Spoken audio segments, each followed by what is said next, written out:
ഒമാനിൽ നിന്ന് 14,000 തീർത്ഥാടകർക്ക് ഇക്കൊല്ലം ഹജ്ജിന് അവസരം ലഭിച്ചതായി ഒമാൻ ഹജ്ജ് മിഷൻ അറിയിച്ചു. ഇതിൽ 440 പേർ പ്രവാസികളാണ്. തീർത്ഥാടകരെ യാത്രയാക്കാനുള്ള തയ്യാറെടുപ്പുകൾ തുടങ്ങിയതായി ഹജ്ജ് മിഷൻ മേധാവി അഹമ്മദ് സലീം അൽ റഷ്ദി വാർത്താ സമ്മേളനത്തിൽ പറഞ്ഞു. 42,000-ലധികം അപേക്ഷകരിൽ നിന്നാണ് 14,000 തീർത്ഥാടകരെ തിരഞ്ഞെടുത്തത്. ഇതിൽ 13,560 ഒമാൻ സ്വദേശികളും 440 പ്രവാസികളും ഉൾപ്പെടും.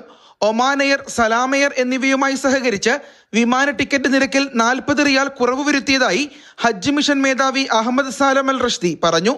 ആദ്യ ഹജ്ജ് വിമാനം ഈ മാസം 23-ന് പുറപ്പെടും. മസ്കറ്റിന് പുറമെ സോഹാർ വിമാനത്താവളത്തിൽ നിന്നും ഹജ്ജ് യാത്രയ്ക്ക് സൗകര്യമുണ്ടാകും.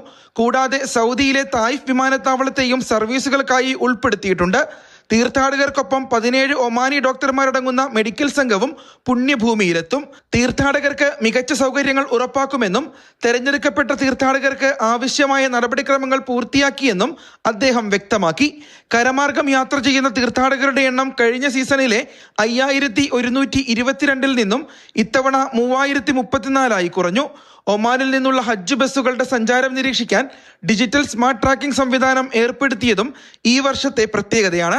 തീർത്ഥാടകർ സൗദി അറേബ്യയുടെയും ഒമാന്റെയും ആരോഗ്യ സുരക്ഷാ നിർദ്ദേശങ്ങൾ കർശനമായി പാലിക്കണമെന്നും സുസുക്കാർഡ് കൈവശം വെക്കണമെന്നും ഹജ്ജ് മിഷൻ മേധാവി അറിയിച്ചു. Mathrubhumi news, Muscat.